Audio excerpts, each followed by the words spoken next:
desata reacción en el comercio. Y los consumidores y consumidoras, como es de esperarse, expresan la protesta, el desagrado. Y más que en República Dominicana se han producido alzas de precios durante los últimos meses que no ha habido manera de detener, a pesar de los anuncios oficiales y los esfuerzos. Lo cierto es que los precios de los productos no han dejado de subir de manera periódica. Solo ustedes tienen que ver el plátano, un producto de origen agropecuario. Hoy un plátano de calidad, es decir, que es por ejemplo, un plátano cibaeño,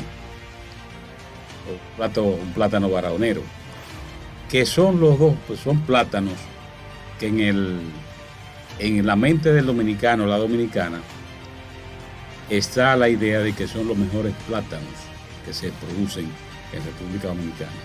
El plátano cibaeño y el plátano barahonero. Barahonero, como dice la gente prefiere decir así, pero hay ciudadanos de Vicente Noble que dicen que ellos producen más plátanos que Barahona, pero son asuntos, reacciones de la gente de los pueblos. Y ya ustedes saben que un bien como el plátano ha subido de precios en República Dominicana de una manera histórica. Nunca en la República Dominicana se había dado una situación como la presente, que ya decirle en un establecimiento comercial que un plátano, su precio está por encima de 30 pesos, o que podría estar oscilando de Guarica, ¿no? Se preocupan y denuncian la situación de riesgo en que viven. Dice, de noche tienen que estar cerrando las puertas temprano porque temen que la delincuencia ataque.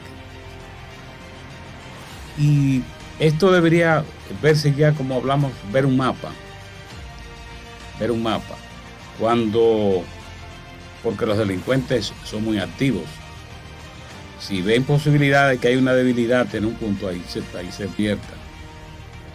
Se van a introducir los ladrones al lugar donde tienen las mercancías en el establecimiento comercial. De manera que ese sí es un tema que las autoridades deben continuar e incluso revisar por qué en un lugar está dando resultados, que se siente el punto más protegido, y por qué, por ejemplo, se están produciendo estas reacciones. De entrada, usted podría decir sin ningún tipo de información que el delincuente, cuando se ataca en un punto, se debe procurar coordinar acciones. Fíjense que habla Policía Nacional y Ministerio Público. ¿Por qué mencionar el Ministerio Público? Bueno, que de la semana, este sábado que concluye la semana, y es importante porque la gente hace una parada, ustedes saben que viene el día de descanso que establece la normativa laboral de República Dominicana, y eso para la gente es importante porque le da algún momento para conversar tratar algo con algún familiar o amigo que quiere, o de igual modo también para compartir. Esta nota es importante que quedara como parte del contenido de esta entrega de este sábado. Le reiteramos que Enrique Fernández estará de nuevo tan pronto ya su médico le diga que puede integrarse a las actividades de trabajo, de manera que nosotros estaremos atentos y de igual modo en la actitud de poder tener la oportunidad de venir a ocupar el espacio para que no quede la ausencia de Enrique. Porque fíjense, Enrique está en línea. No está en línea su conductor por esta situación especial. De manera que agradecemos su atención y los invitamos para ver como parte del contenido de esta entrega y locutoras. Se produjeron cambios extraordinarios en la radio dominicana y un proceso de transformación que cambió mucho. Y recuerden que incluso la radio dominicana tenía una tradición que era muy sobria, muy solemne. Y cuando vino esa generación de locutores que entró al bate, transformaron, porque un programa en ocasiones parecía un espectáculo. Se hacía un espectáculo. Se hacía una animación. Otra cosa que vino fue, por esto los invitamos a ver esa entrevista, es que luego vinieron las presentaciones compartidas. Tradicionalmente estaba un locutor en cabina. Después que vinieron estos cambios, se estaban situaciones que había más de un locutor. Y ya ustedes conocen lo que pasó después que se crearon los talk shows y que tomaron la radio en República Dominicana. De manera que esa conversación es interesante. Esperamos que ustedes, como siguen Enrique en línea, puedan tener la oportunidad de disfrutar de esa conversación. De manera que continuamos aquí en Enrique en línea.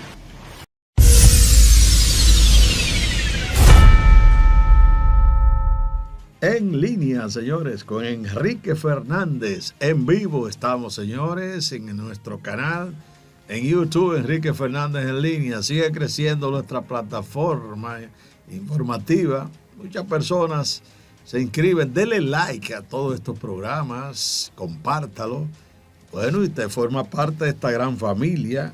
Y a propósito de familia, voy a hablar con Héctor Tineo. Vamos a hablar, Tineo. Don Héctor, destacado periodista, comunicador de la República Dominicana, un maestro de lo que es el periodismo en el país, director ejecutivo de Diario Dominicano, que está ardiendo en las redes, está caliente siempre con todas las informaciones, especialmente informaciones internacionales y dominicanas. Es uno de los pocos periódicos de redes que está al día con todo lo que está pasando. Don Héctor, encantado de verlo. Gracias, Enrique, con mucho agrado. Vamos a hablar de un tema interesantísimo del periodismo en la República Dominicana. Primero, yo no soy periodista, yo soy comunicador. Periodista es ese caballero que está ahí. Y yo quiero que Tineo nos explique a nosotros la diferencia que él ve ahora del periodismo actual y el periodismo de la década de los 70, 80 y 90. Sí. ¿Cuál es la diferencia que hay ahora? Mira, una nota significativa es la característica del medio como medio de comunicación. Si habla en el periodismo de los 70, 80, en ese periodismo el locutor, el periodista, eran informadores, personas que ahí hacían un trabajo de intermediario, porque recibían la información y se la daban al público. Ese era el gran... De ahí que los medios de comunicación luchaban en ese tiempo por darse palo. ¿Quién da la noticia primero? Y por eso te observa que tú coges los principales noticiarios de ese tiempo y era incompetencia. Después tenían los dos grandes periódicos, el Listín y el Caribe. El Caribe, ¿sabes? El Listín es el periódico más antiguo, periódico fundado en el año 1889. Y el Caribe es un periódico creado por el dictador Rafael Leónidas Trujillo Molina, que se convirtió en el medio del régimen. El periódico El Caribe se funda. ¿Y qué ocurría ahí? Que los medios se caracterizaban por dar muchas noticias, muchas informaciones. No existía esa diversidad, no había nada de eso, porque la radio no se había desarrollado como un medio de información y opinión. Eran básicamente de entretención. El éxito, ¿cómo elegía? Porque tengo algunos informes cruzados de que sacar la primera plana de un periódico era un secreto de Estado. Sí.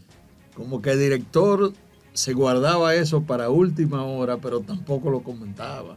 Para última hora en el sentido de que vamos a esperar a ver si pasa algo. Pero tengo ya la información de que va a salir en primera plana, pero por si acaso se puede cambiar, pero la que tengo nadie la sabe.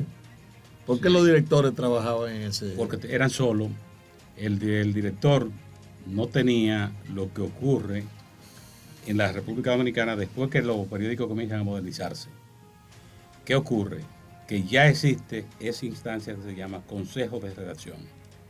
El Consejo de Redacción, ahí está el director, ahí está el jefe de redacción, ahí están algunos editores, y el consejo puede incluso en un momento requerir la presencia de un reportero porque quiere consultarlo, compartirlo con ellos, algún comentario o búsqueda de una información adicional, pero es un consejo. Los miembros del consejo de redacción tienen toda la información. Fíjate que se produce una primera reunión en la tarde, por ejemplo, en el caso de los matutinos, esa reunión se producía en la tarde y se tomaban las grandes decisiones, pero eso podía cambiar.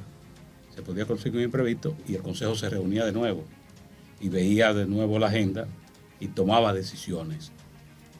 No era una sola persona, o sea, por eso te hablo, un consejo, que estaban ahí.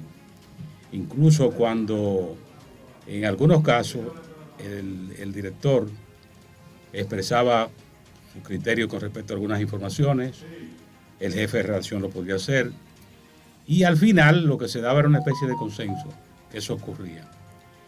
Ya el periódico dejó de ser cerrado, o sea, de un director cerrado, no, ya es un consejo que incluso ese consejo, como se trata de las principales autoridades del medio, el director, el jefe de redacción, en algunos medios está su director, y en algunos tienen su director ejecutivo, o simplemente un subdirector, la figura del subdirector.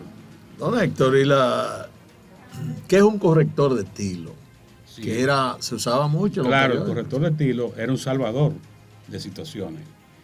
Si observa hoy los periódicos de República Dominicana, va a observar que se dan situaciones que te dicen, pero ¿cómo puede pasar esto? Fíjate, se va a hacer una inauguración, una cosa simple, una cosa simple. Y el periódico publica una información y te dice, eso puede ser periódico escrito o radiofónico o televisado.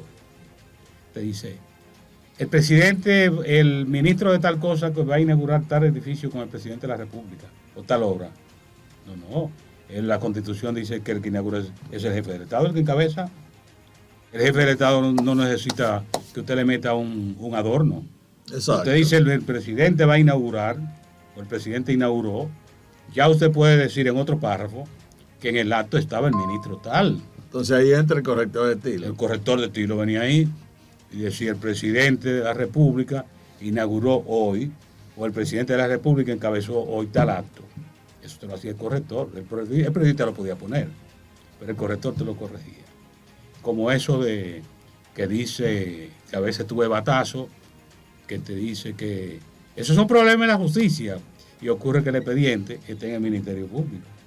Exacto. Fíjate, tú dices, pero ¿cómo no? Espérate, lo que ocurre es que es un sistema organizado. El Ministerio Público es la autoridad de la investigación, la autoridad máxima. Eso es, no es de que policía, no. Mira, eso es lo mismo que ahora, en la actualidad, te dice, por ejemplo, el presidente de la República, tenemos un Ministerio Público independiente, pero esa independencia está en la Constitución de la República. Sí, porque la Constitución de la Entonces, República...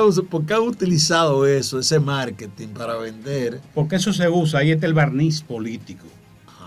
El barniz político, y como la gente en República Dominicana no tiene la mayoría el cuidado de ver esto, porque en esa materia se interesan los abogados o alguien que le interese y le gusta el derecho, o que está vinculado a un caso, pero después la gente no mira eso. Pero tú coges nuestro ordenamiento constitucional y nuestra Constitución te dice que, por ejemplo, ¿qué tiene que hacer un Ministerio Público? Lo que le atribuye la Constitución y las leyes. Entonces, ¿qué te dice el Ministerio Público? La Constitución dice esto. La guía. Lo guía y por ahí. O sea, no es tal independencia porque ya está escrito. Consagrado, él es independiente. Claro, porque la Constitución le da independencia. La Constitución le dice que él solo tiene que hacer lo que le atribuyen la Constitución y las leyes. Antes, de la reforma de 1900, del año 2010, estaba la llamada, que tú podías llamar. Tú tienes un expediente duro ahí, o tú temes que te lleven, porque acuérdate que en ese tiempo había un juego. ¿A qué jugaba todo el mundo? Un tipo que se había involucrado en un hecho criminal. ¿Qué hacía él? Maromas. Y se comenzaba a moverse para la calificación. Y tú me dices, ¿cómo la calificación? Porque si te calificaban el expediente correccional, ya tú tenías ahí una especie de vía para tú lograr una fianza. Exacto. Pero si te le daban una calificación criminal, tú tienes asegurado que se te va a dirimir, en un juicio criminal. En el caso del periódico, Tineo, mucha gente te pregunta, ¿qué es un cuartillero? Sí, lo que pasa es que antes... ¿Cuál es la característica de un periodista para tener esa habilidad de que le llamen cuartillero? Le llaman, fíjate, esto es importante que lo he citado. Aquí le decían cuartilleros, pero aquí solo había un medio que prendía cuartilleros. Y tú me vas a decir, ¿cómo? Sí. Varios mil informando. ¿Por qué? Y era radial. Sí, pero ¿por qué? Porque era una cuartilla. O sea, de punto a punto. No, el papel, una cuartilla. Ajá. No era un 8x11. No. Era una cuartilla. O sea, el papel en dos. Ese era un cuartillero. Pero de aquellos periodistas que de una frase te hacen una cuartilla, sí, ¿cómo le llaman? Te hacían, creativos. Aquí había periodistas que un accidente ocurre ahí.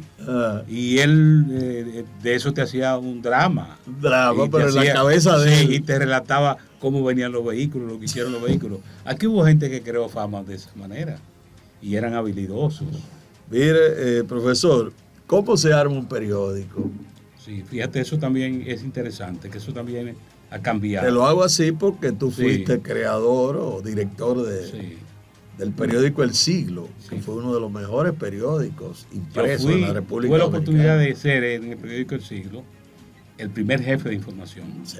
Cuando se fundó el periódico, el primer director, el licenciado Bienvenido Álvarez Vega, actual director del periódico Hoy, fue el primer director del periódico El Siglo, el jefe de información. ¿Qué ocurre en ese momento todavía? Tú me dices, ¿cómo se hacía el periódico? Oiga, ¿de qué manera? El periódico en ese tiempo, no existía lo que se da hoy, que lo vamos a explicar también. Se reunía el consejo de redacción. El consejo de redacción aprobaba ya los espacios. Los espacios ya se aprobaron. La información que va para primera, la información que va a estar en el centro, el tratamiento que se va a dar, a dónde va bien. ¿Qué ocurre? Se respetaban los espacios de ese consejo de administración. Sí, o sea, lo que tú mandabas en ese espacio te lo respetaba el director. Claro, porque eran decisiones. Y el director incluso muchas de las decisiones las determinaba el director, la planteaba y el consejo la aprobaba. Por eso ahí no había contradicción. Pero fíjate dónde está lo nuevo. Cómo era antes y cómo es hoy, totalmente diferente. Cuando ese consejo aprobaba, tú sabes que el que armaba el periódico era el jefe de redacción. Exacto. Un hombre o una mujer, un hombre o una mujer, le tocaba ya hacer el periódico, viendo dónde va cada cosa, y va participando en ese juego hasta que termina. Hoy, en ese tiempo era el jefe de redacción. El jefe de redacción era el hombre que manejaba todo, solo. Que ahí solo, por ejemplo, podía hacer consulta, o hacer hablando de un tema que se quisiera hacer una modificación, lo podían hablar. Pero en ese tiempo, el jefe de redacción, todavía en los años 80 y principios de los 90, existía ese poder que se centralizaba en las grandes decisiones en el consejo de redacción del medio. Hoy en la República Dominicana eso es diferente, porque hoy operan ya los organismos como editores. O sea, editores que tienen más responsabilidades y el jefe de redacción tiene menos responsabilidades en la ejecución, porque ya él no tiene que el periódico completo, no lo tiene, porque él tiene varios colaboradores que le asignan. Entonces ya uno va haciendo una cosa, el otro va haciendo otra, hasta que termine el trabajo, pero antes era el jefe de redacción solo que hacía ese trabajo. Mire, profesor, en el caso, por ejemplo, de la credibilidad, ¿por qué la gente cree más en la noticia impresa que la información radial? Depende, porque o sea, la impresa tú lo ves y dices, bueno, lo dijo el Listín Diario, lo dijo el Siglo, lo dice tal, yo lo creo. Pero si lo dice un noticiero, empieza otra, o como que tú para verificar que la veracidad de eso, tú te buscas entonces una información impresa. Sin embargo, fíjate, ¿por qué el periódico conserva ese nivel de confianza en el público? Por el cuidado. Porque un periódico no se hace a la ligera. Fíjate que en un periódico no se abandona la figura del Consejo de Redacción. Tú vas ahora al periódico El Caribe, vas al periódico El Siglo, y te van a hablar probablemente a esta hora. En algunos casos te podrían estar hablando, el director no puede hablar porque tiene una reunión del consejo, o el jefe de redacción. Por eso nunca se te ocurra ir a un periódico, aparecerte a las 6:30 de la tarde, o a las 6 de la tarde, sin tú hacer una cita previa. Sí, porque no te van a atender. No te puede decir, está reunido el consejo y no tiene a nadie. Sí. Eso puede ocurrir. Características, Tineo, de Pero me ha preguntado de la credibilidad, fíjate qué ocurre. Entonces el periódico tiene una tradición que se hace con mucho cuidado. Todo el mundo se cuidaba de cometer errores. Fíjate que un periódico podía darle el manejo en los lugares a la información. Te coloco en primera, no por lo que es la noticia, sino por lo que el medio quiere. Sin embargo, es una verdad que está publicando. Exacto. No te publica mentiras. Y por eso tú ves que esos periódicos tradicionales de República Dominicana no hicieron tradición de que lo estuvieran desmintiendo todos los días, porque cuidaban eso. Exacto. Tú te aparece, un reportero desaparecía con una información que podía llamar a cuestionamiento. El director o el jefe de redacción te hacía muchas preguntas. La fuente de la información no te publicaba nada, entonces eso le dio mucha confianza. Pero también en los noticiarios en República Dominicana de post Trujillo se hicieron instituciones. Notitiempo, Radio Mil Informando, que fueron de los primeros radio noticias, sí. Los primeros noticiarios. Hicieron escuelas también cuidando la fuente, no difundir información sin tener un seguro de que es verdad. Y eso ¿qué ha pasado? Que tú dices que por qué la gente cree en uno más que en otro. Sí, porque hoy no hay control en el sentido. Cualquiera sale en un programa de televisión, nada más tiene que tener dinero para financiar ese programa de televisión, y va a un canal y negocia con el canal y ya consigue un espacio.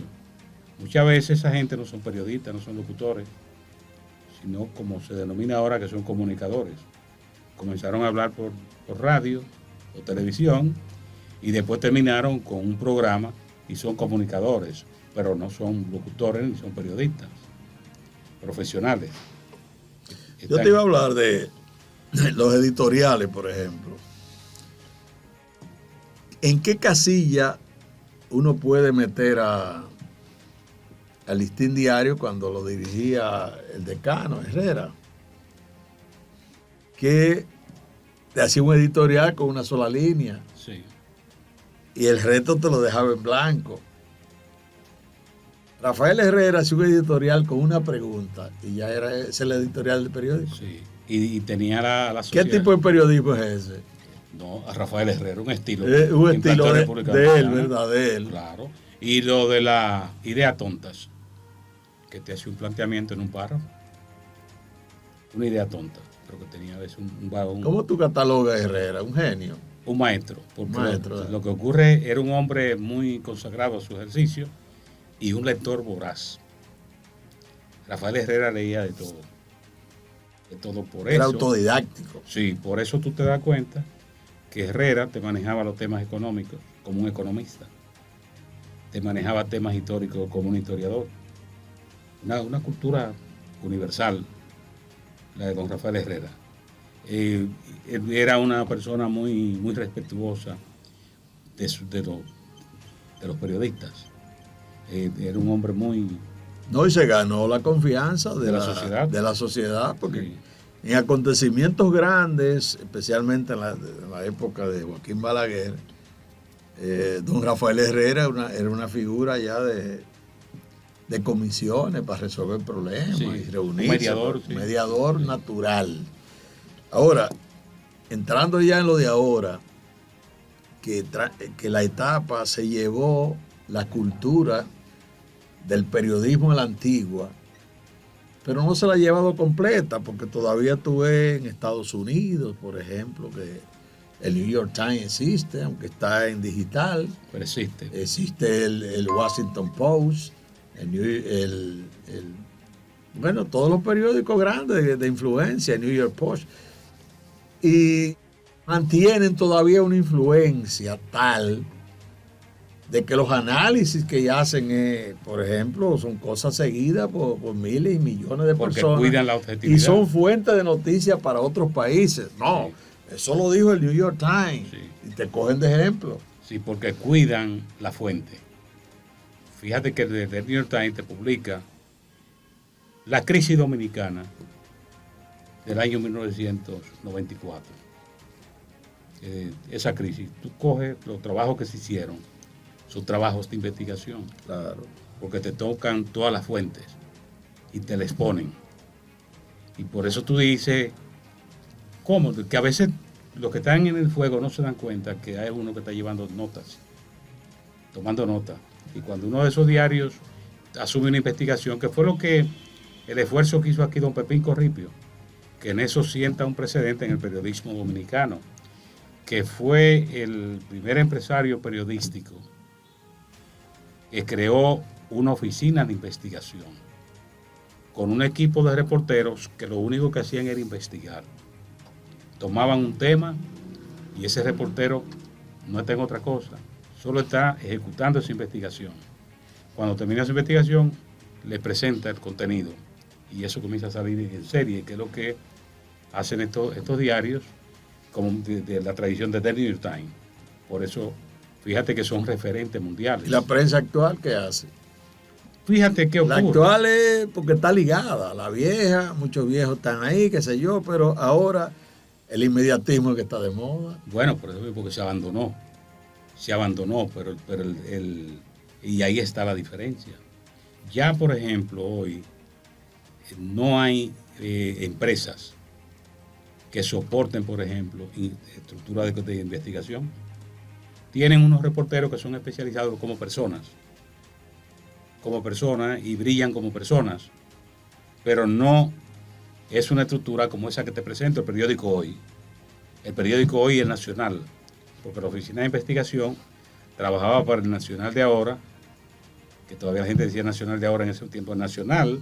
La gente no había quien esa cara de ahora, decía Nacional de ahora. No, de ahora. Se sigue diciendo. Era la revista ahora. Claro, porque en el periódico nacional le tocó vivir un proceso periodístico interesante, porque hubo un momento que el periódico nacional era un defensor público.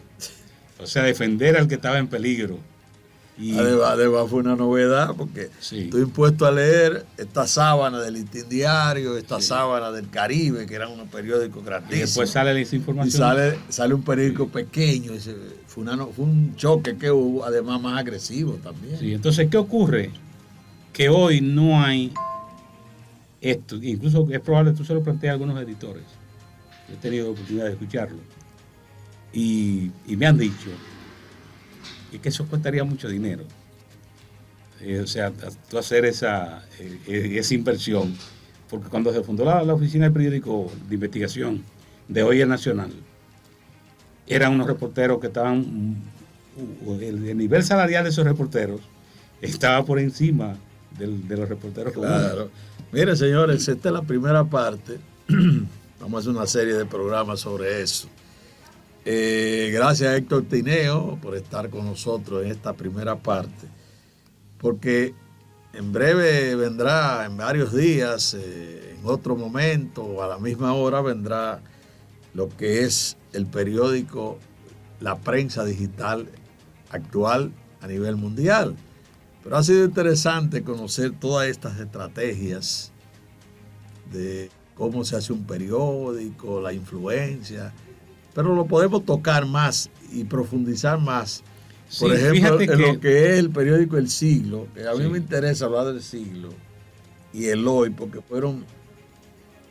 Primero, cuando el Hoy sale, yo recuerdo que la impresión cambió a nivel visual. Sí, una primera página. Porque el Hoy fue una copia del periódico de Estados Unidos. Sí, una primera página a color. A color, eso cambió.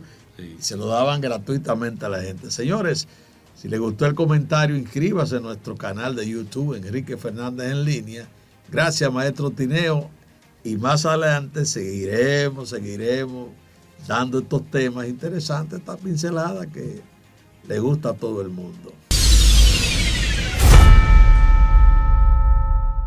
Saludos amigos, ¿cómo están ustedes? Bueno, sobre el tema económico vamos a referirnos a un informe que publicó recientemente la Oficina Nacional de Estadística acerca de indicadores de las empresas dominicanas en materia salarial de enero a junio, el primer semestre.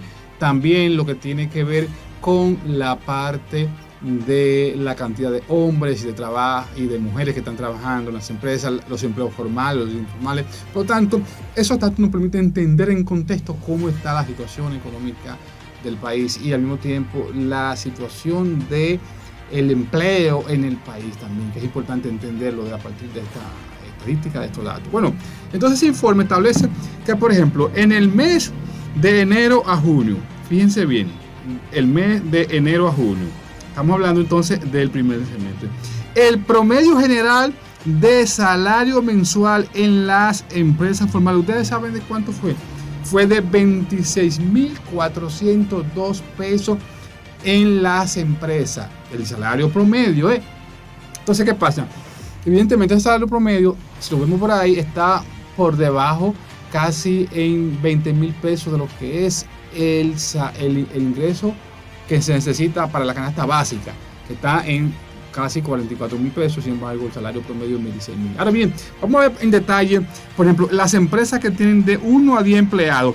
Ustedes saben cuál es el salario mensual de rango de promedio. En esas empresas que tienen de 1 a 10 empleados, 17.792 pesos en promedio. Es decir, esas pequeñas empresas. Ahora, empresa de 11 a 50, esa mi pyme, el salario promedio ahí sube ligeramente, el salario promedio sube a 23.561 pesos. Ahora bien, ya las grandes empresas de 51 a 150 empleados tienen un salario promedio de 31.500 pesos. Y las empresas todavía mucho más grandes, de 151 empleados o más empleados, el salario mensual en esas empresas formales es de 32.676 pesos. Es decir, que ni siquiera en esas grandes empresas que tienen casi 200 empleados, más de 200 empleados, el salario promedio está rondando los 33.000 pesos, apenas 32.000 pesos. Entonces, el promedio general, entonces en ese sentido, da 26.400 pesos. Eso explica por qué ustedes se dan cuenta aquí, porque muchas personas tienen mucho pluriempleo, ya sea que trabaja aquí una hora y luego trabaja en la noche en tal hora, o tiene un empleo formal y vende cosas de manera informal para poder compensar sus ingresos y sus gastos. Y es precisamente por eso. Eso es, les repito, eso es en las empresas privadas, lógicamente sin contar el Estado, pero en el Estado ya hay un nivel de salario que son un poco mayor en algún lugar y otro más bajito, pero el promedio general de las empresas privadas de 26.400 pesos. Entonces, ahora bien, ¿qué pasa? Cuando vemos entonces, si nos vamos ahora desagregando el salario promedio por el empleo formal en rama económica, es decir, la categoría de empleo, por ejemplo, en lo que tiene que ver, por ejemplo, en las empresas que trabajan el suministro de electricidad, el salario promedio ahí es de 51.292 pesos. Por lo tanto, estamos hablando que en ese rango, el salario promedio, evidentemente, de esa actividad es mayor. Después tiene que ver ya con la parte de la minería, que el salario promedio está en 27 mil pesos, sector de información y comunicación 26.600 pesos, la actividad financiera y seguro, es decir, los bancos en promedio 25.800 pesos, la administración pública y defensa 25.200 pesos, actividades científicas y técnicas 22.000 pesos, sector construcción 21.800 pesos, ¿no? Entonces así van bajando hasta bajar entonces a lo que tiene que ver ya con la parte de servicios como de la agricultura y pesca, 16.300 pesos, actividades de hogares como empleadores, y esa ama de casa en 13.808 pesos, actividades formales ya de empleo. Entonces cuando vemos esta parte, si lo vemos entonces en función de lo que es los salarios y la canasta familiar, ustedes ven entonces cómo hay un desfase en lo que tiene que ver ya con la canasta familiar. Entonces, vamos ahora entonces en lo que es la participación porcentual de los empleados por género, es decir, hombre y mujer. En el caso, por ejemplo, de la minería, el 81% de esos empleos los tienen los hombres y apenas el 19% las mujeres. En el caso de la agricultura, el 26% mujeres trabajan en la agricultura y el 73% lo tienen entonces los hombres, 77%. En el caso también de la parte de las industrias manufactureras, ahí sube ligeramente el empleo en las mujeres con un 39% frente al 61% del hombre. En el caso ya de las actividades profesionales científicas, sube ligeramente, 44% del empleo corresponde a las mujeres y el 56% de los empleos corresponden a los hombres. En el caso ya de la enseñanza, es decir, de la docencia, ahí se invierte el orden. El 66% de los empleos corresponde a mujeres en la docencia y el 34% a los hombres. Sin embargo, en el sector construcción ahí cambia. El 77% a los hombres y el 23% a las mujeres. En el caso ya de transporte y almacenamiento, los empleos le corresponden el 72% a los hombres y 28% a las mujeres. La parte que tiene que ver con comunicación e información, el 40% a las mujeres y el 60% a los hombres. En el caso de actividades de alojamiento y servicios de comida, el 47% de los empleos le corresponde a las mujeres y el 53% a los hombres. En el caso de la administración pública, el 55% corresponde a las mujeres y el 45% a los hombres. En el caso entonces que tiene que ver con las actividades de entretenimiento, recreativa o la artística, el 83% de los empleos le corresponden a las mujeres y el 18% a los hombres. Es decir, que las actividades artísticas evidentemente es de las mujeres. Entonces, las actividades financieras y seguros, el 52% corresponde a las mujeres y el 48% a los hombres. Ahí también son mayoría las mujeres en el sector financiero, es decir, en la banca. Ahora, en lo que tiene que ver ya en comercio, el 38% las mujeres y el 62% los hombres. En la parte entonces de lo que es el suministro de electricidad, el 31% mujeres y 69% de los hombres. Entonces, cuando hacemos una segregación, entonces, a nivel general, por sexo, género, ¿no? Estamos hablando que en total general, el 53% del empleo le corresponde a los hombres y el 47% a las mujeres. Entonces, ¿qué pasa? Siguiendo esa misma data, vamos a ver ahora entonces en lo que tiene que ver de los empleos formales. ¿Quién los genera más? Bueno, evidentemente la administración pública y defensa, en sentido general, estamos hablando que tiene en el primer, en el segundo semestre y trimestre, alrededor de 668.000 empleos generó la administración pública. Luego siguen las actividades de apoyo, 114.000, la actividad de servicios, 80.000, la parte eléctrica, 16.000, el sector comercio produjo alrededor de 372.000 empleados, las actividades financieras, es decir, la banca produjo 112.000 empleos también. Es decir, que produjo, más que produjo, lo que estamos hablando es que son empleos que ese sector produce. De la composición total de empleo que hay en el país, la banca tiene 112.000 empleos. También sector construcción, del total de construcción que hay en el país, sector construcción tiene como empleado 78.000 personas. Significa eso también es muy importante. Esas 78.000 personas es posible que un alto porcentaje sea también nacional haitiano. Y también estamos hablando de las actividades que tienen que ver, por ejemplo, de minería y cantera, 7.000 empleos, 7.161 empleos. La agricultura, la ganadería, 36.000 empleos. La actividad artística de recreación, que es como se llama la economía naranja, produjo 81.000 personas, dependen de eso. Es decir, estamos hablando que en el primer semestre ese sector tiene una generación de empleo constante de 81.000 empleos, ¿no?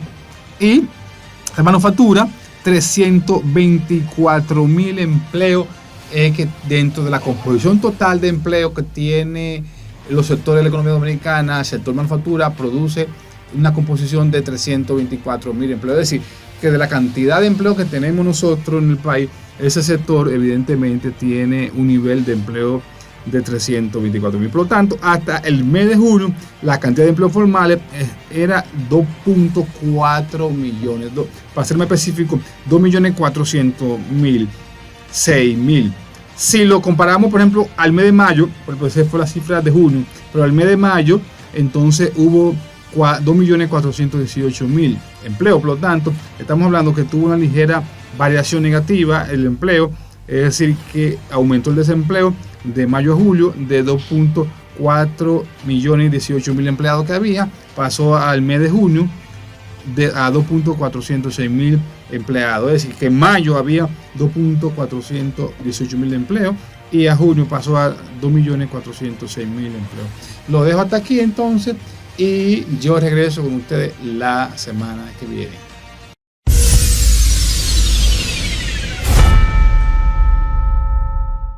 Continúa 2030.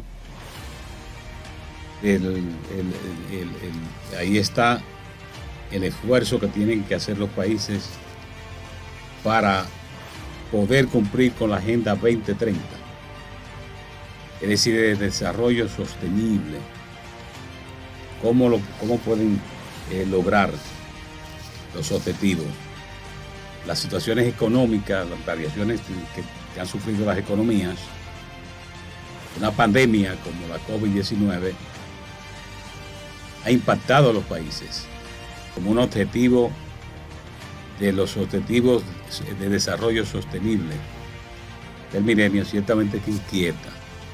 De ahí que esta cumbre del G77 y China abre otro espacio para nuevas expectativas, porque en estos países que han estado participando hay una visión clara, cuál es la de la solidaridad, la cooperación, y de igual modo, antes de esta cumbre del G77 y China, que no se le ha dado ese despliegue, no, básicamente en los medios de los países que han estado apoyando esta cumbre en Cuba, sí han estado muy activos, pero otros, usted observa como no hay ese ánimo, incluso ni siquiera de promover qué es lo que ocurre en esta cumbre del G77 y China, que se está celebrando en Cuba como país anfitrión. En esa reunión, oigan un detalle importante para nosotros los dominicanos, que lo que hace pensar es que tienen edad para ejercer su derecho al sufragio. Puedan fortalecer mecanismos de colaboración. Y toco esto a propósito, derechos a trazar su camino, y que el conjunto de naciones lo que deben es respetar y siempre abrirse a la colaboración, a la solidaridad, pero sobre todo que la apertura siempre esté viva y en alto. Esto a propósito de que lo ha planteado el presidente Luis Abinader en La Habana. Nosotros pensamos que eso es una posición dominicana, o sea que el pueblo dominicano la ve con beneplácito, porque el pueblo dominicano entiende que Cuba y República Dominicana son dos países hermanos. Están unidos por la historia, están unidos por la cultura. Héctor Tineo.